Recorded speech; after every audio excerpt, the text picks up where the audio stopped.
সার্বিকভাবে একটা ভয় ভীতির জায়গা আছে। আইন শৃঙ্খলা পরিস্থিতি আপনারা দেখছেন, দলগুলো বিভিন্ন সময়ে বিভিন্ন দাবি নিয়ে সামনে আসছে। কখনো বলছে নিম্নকক্ষে পিআর না হলে তারা নির্বাচন করবে না, কখনো বলছে আগে গণভোট না হলে নির্বাচন করবে না, কখনো বলছে জাতীয় পার্টি সহ 14 দলকে নিষিদ্ধ না করলে নির্বাচন করবে না। তো এক এক সময় এক একটা দাবি আমরা উঠতে দেখছি। সেই জায়গা থেকে নির্বাচনকে ঘিরে এক ধরনের অনিশ্চয়তা আছে।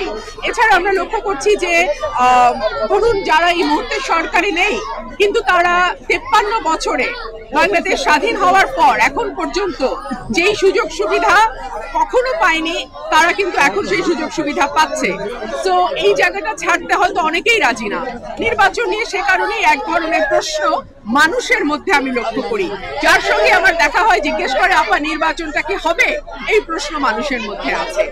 আর দ্বিতীয় যে প্রশ্নটা আপনারা আমাকে করেছেন, আমি সবসময় বলেছি আমি 17 বছর মজলুম মানুষের সঙ্গে ছিলাম, নির্যাতিত মানুষের সঙ্গে ছিলাম, সাধারণ মানুষের সঙ্গে ছিলাম।